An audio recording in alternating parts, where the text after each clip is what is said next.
Movie के start में हम न्यूली वेड कपल को देखते हैं जिसका नाम क्लिफ और सिडनी होता है। वो दोनों हनीमून एंजॉय करने के लिए हवाई आए होते हैं क्योंकि वो लोग वहाँ पर हाइकिंग के लिए जाने वाले होते हैं। और नेक्स्ट डे वो लोग हाइकिंग के लिए निकल जाते हैं और जाते वक्त उन्हें एक कपल नजर आता है जिनमें से मेल का नाम केल होता है। केल की वाइफ उससे लिफ्ट मांगती है लेकिन केल काफी गुस्से में होता है और उनसे लिफ्ट नहीं लेता है। खैर कुछ दूर के सफर के बाद सिडनी और क्लिफ भी पहुंच जाते हैं जहाँ से ये लोग हाइकिंग शुरू करने वाले होते हैं। अब क्लिफ और सिडनी जब हाइकिंग कर रहे होते हैं तो उनके सामने काफी मुश्किल रास्ता आ जाता है जिससे वो लोग पार नहीं कर पाते हैं। तभी वहाँ पर निक नाम का एक लड़का आ जाता है जो इन लोगों की हेल्प करता है। इन सब से उन तीनों में दोस्ती हो जाती है। अब बातें करते करते उन तीनों को आगे एक लड़कियों का ग्रुप नजर आता है जो आपस में बातें कर रही होती है कि इस जगह पर एक साइको किलर है जिसने यहाँ पर कई लोगों को मारा है। सुनकर सिडनी और क्लिफ भी बहुत ज्यादा डर जाते हैं लेकिन फिर भी वो लोग निक के साथ आगे बढ़ते हैं और वाटरफॉल तक पहुंच जाते हैं। वहीं पर उन्हें निक की वाइफ भी मिलती है लेकिन क्लिफ इन सब बातों से काफी घबराया हुआ होता है। वो उसी साइको किलर की बातों को सोचकर काफी ज्यादा परेशान हो जाता है जो यहाँ पर आए टूरिस्ट को जान से मार दिया करता था। साथ ही क्लिफ नोटिस करता है कि उसके फोन में नेटवर्क भी नहीं होता और लकीली काफी जगह पर घूमने के बाद उसे एक जगह ऐसी मिल जाती है जहाँ पर उसका नेटवर्क होता है। क्लिफ गूगल पर उस साइको किलर के बारे में सर्च करने लगता है जिससे उसे ये पता चलता है कि वो किलर कोई एक नहीं बल्कि दो लोग हैं जो कि कपल है जो यहाँ इन्हीं जंगलों में कई लोगों को मौत के घाट उतार चुके हैं। उस रिसर्च में उन कपल का एक ब्लर फोटो भी दिखाई देता है। तभी वहाँ पर वही कपल आ जाते हैं जिन लोगों ने शुरू में क्लिफ से लिफ्ट मांगी थी। उन कपल में से केल क्लिफ को कहता है कि यहाँ पर हर साल कई मर्डर्स होते हैं जो कि वही साइको कपल करते हैं। अब क्योंकि उस जगह से आगे जाने के लिए उन लोगों को परमिट चाहिए होता है लेकिन जब क्लिफ अपने बैग में चेक करता है तो वो वहाँ पर नहीं होता है जिससे उन लोगों को डाउट होता है कि ये काम जरूर केल का होगा। जिस पर वो केल के बैग को चेक करने लगता है लेकिन उसे वहाँ पर कुछ भी नहीं मिलता है। अब नेक्स्ट डे क्लिफ और सिडनी और उसकी वाइफ के साथ वहाँ से आगे बढ़ते हैं जहाँ पर दोनों ही कपल्स को एक दूसरे पर शक होता है। क्लिफ और सिडनी को लगता है कि जरूर निक और उसकी वाइफ ही किलर है लेकिन इसके बावजूद भी वो सब आगे बढ़ते हैं और इसी बीच निक क्लिफ को बताता है कि वो एक आर्मी ऑफिसर हुआ करता था और इसी बीच में उसे काफी ज्यादा चोट लग गई थी जिससे उसके सर पर एक मेटल प्लेट लगानी पड़ी और तब से वो खुद के पास सेफ्टी के लिए एक चाकू रखा करता है। खैर अब वो लोग फिर से अपना सफर शुरू करते हैं लेकिन इसी बीच क्लिफ सिडनी को उसी किले की पिक्चर दिखाता है जो कि ब्लर होती है और उसे लगता है कि ये जरूर निक और उसकी वाइफ है लेकिन सिडनी क्लिफ की बातों पर यकीन नहीं कर रही होती है क्योंकि वो पिक्चर ब्लर होती है। अब हाइकिंग करते वक्त अचानक से बारिश हो जाती है और वो लोग उसी जगह पर टेंट लगा लेते हैं। निक यहाँ क्लिफ से कहता है कि उसने जंगल के अंदर किसी को देखा है तो शायद वो वही किलर हो और वो उसका शिकार करना चाहता है। वो अपने साथ क्लिफ को भी चलने का कहता है। तब वो दोनों जंगल के अंदर जाते हैं लेकिन निक काफी आगे निकल जाता है और क्लिफ पीछे रह जाता है। तभी क्लिफ को एक आदमी दिखता है जिसे वो किलर समझकर मारने वाला होता है। तभी वो आदमी उसे बताता है कि वो यहाँ उनकी परमिट को देने आया है जो उन्होंने होटल में छोड़ दिया था। तब क्लिफ परमिट लेकर वापस टेंट की तरफ चला जाता है। क्लिफ को अकेला देखकर निक की वाइफ उससे निक का पूछने लगती है जिस पर क्लिफ उसे बताता है कि निक उससे काफी आगे निकल गया था लेकिन कुछ देर बाद निक भी वहाँ पर आ जाता है जो कि किसी जानवर का शिकार करके लाया होता है। ये देखकर निक की वाइफ रात के खाने के लिए उस जानवर को काटने लगती है और वो क्लिफ और सिडनी से बताती है कि उसने 1 महीने बुचर शॉप में काम किया था। ये सुनकर क्लिफ और सिडनी का शक और भी ज्यादा बढ़ जाता है। उन्हें यकीन हो जाता है कि हो ना हो यही दोनों किलर है क्योंकि उन दोनों के पास बहुत से वेपन्स होते हैं। तब वो लोग डिसाइड करते हैं कि वो लोग कल बीच पहुंचने के बाद उस जगह से किसी तरह निकल जाएंगे। नेक्स्ट मॉर्निंग वो लोग अपना सफर तय करते हैं जहाँ पर उन्हें एक पुलिस का हेलीकॉप्टर नजर आता है जो उन सभी को जंगल से बाहर निकलने का कहता है। और जब वो लोग वहाँ पर जाते हैं तो उन्हें पता चलता है कि वो किलर पकड़ा जा चुका है जो कि केल और उसकी वाइफ होती है क्योंकि जब पुलिस ने उनकी तलाशी ली तो उन्हें इंसानों के दांत मिले थे और बहुत सी ऐसी चीजें जो उन लोगों की थी जिनका मर्डर हुआ था। अब किलर के पकड़े जाने पर वो सब सुकून की सांस लेते हैं और एक दूसरे पर शक करना बंद कर देते हैं और कुछ देर चलने के बाद वो लोग बीच पर पहुंच जाते हैं। तभी क्लिफ निक से कहता है कि उन्हें समंदर के उस पार जाना चाहिए क्योंकि वो जगह काफी प्यारी है। निक ये सुनकर उसके साथ चलने को तैयार हो जाता है और वो दोनों उस जगह के लिए बोट से जाने लगते हैं। दूसरी तरफ निक की वाइफ जब उन दोनों को शूट करने के लिए क्लिफ का कैमरा उठाती है तो वो क्लिफ और सिडनी की वेडिंग पिक्चर्स देखने लगती है लेकिन जब वो उन्हें ध्यान से देखती है तो उसे पता चलता है कि वो असल में क्लिफ और सिडनी है ही नहीं बल्कि कोई और है। अब इन सब से निक की वाइफ समझ जाती है कि ये वही किलर कपल है जो यहाँ आने वाले टूरिस्ट को मार दिया करते हैं। ये देखकर वो निक को आवाज देती है लेकिन निक और क्लिफ दोनों ही काफी दूर पहुंच चुके थे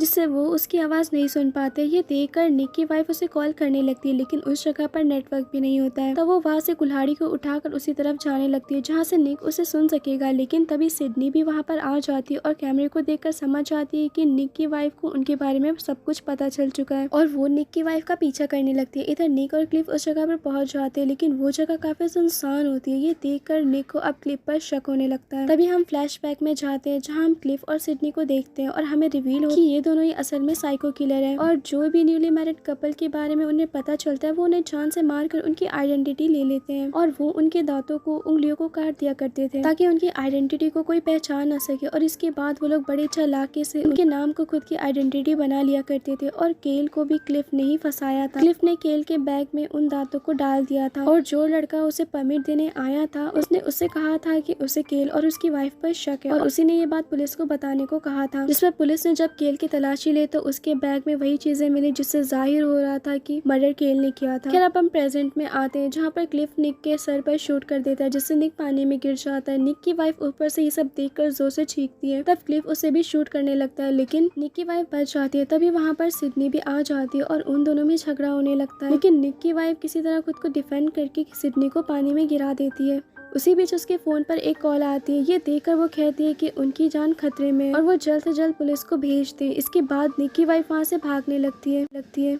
दूसरी तरफ क्लिफ भी ऊपर आ जाता है और वो उसका पीछा करने लगता है। इधर हम निक को देखते हैं जो कि अभी भी जिंदा होता है क्योंकि जिस जगह पर उसे गोली लगी थी उस जगह पर मेटल की प्लेट लगी थी। इसके बाद वो कुल्हाड़ी उठाकर क्लिफ की तरफ जाने लगता है। इधर निक की वाइफ क्लिफ से बचकर भागने लगती है। क्लिफ उसे शूट ही करने वाला होता है कि तभी ऊपर से निक क्लिफ पर कूद जाता है जिससे वो दोनों ही जख्मी हो जाते हैं। ये देखकर निक की वाइफ काफी ज्यादा खुश हो जाती है कि निक अभी भी जिंदा है। इसके बाद क्लिफ निक को शूट करने की कोशिश करता है लेकिन उसकी उंगलियां ही कटी होती है जिससे वो उसे शूट नहीं कर पाता है। निक उससे गन छीन कर उसे शूट ही करने वाला होता है कि तभी वहाँ पर पुलिस भी आ जाती है और उनके साथ सिडनी भी होती है। और पुलिस जब निक को क्लिफ को मारते हुए देखती है तो उन्हें लगता है कि निक ही किलर है। पुलिस उसे वार्निंग देने लगती है कि वो क्लिफ को छोड़ दे। ये सुनकर क्लिफ बहुत ज्यादा खुश हो जाता है और कहता है कि अगर तुमने मुझे मार दिया तो पुलिस तुम्हें जान से मार देगी और मैं ऐसे एक्ट करूंगा कि जैसे मैं एक विक्टिम हूँ और तुम ही असल किलर हो, तो तुम्हारे बचने का तो कोई चांस ही नहीं है और तुम्हारे मरने के बाद मैं तुम्हारी आइडेंटिटी ले लूंगा जैसे मैंने क्लिफ की आइडेंटिटी अपनाई थी और मेरा असल नाम तो रॉकी है। इधर पुलिस निक को शूट ही करने वाली होती है कि तभी निक उसे छोड़ देता है और तभी सामने निक की वाइफ आ जाती है और निक से गले मिल जाती है। ये देखकर सिडनी को एहसास होता है कि ये दोनों एक दूसरे को कितना प्यार करते हैं पर क्लिफ यानी कि रॉकी उसे तो बस यूज कर रहा है। इसीलिए वो पुलिस को सब कुछ बता देती है और कहती है कि क्लिफ निक को मारने की कोशिश करेगा। तभी क्लिफ ऐसा ही करने वाला होता है कि तभी पुलिस उसे शूट करके मार देती है जिससे उसकी डेथ हो जाती है। इसके बाद निक और उसकी वाइफ को रेस्क्यू कर लिया जाता है।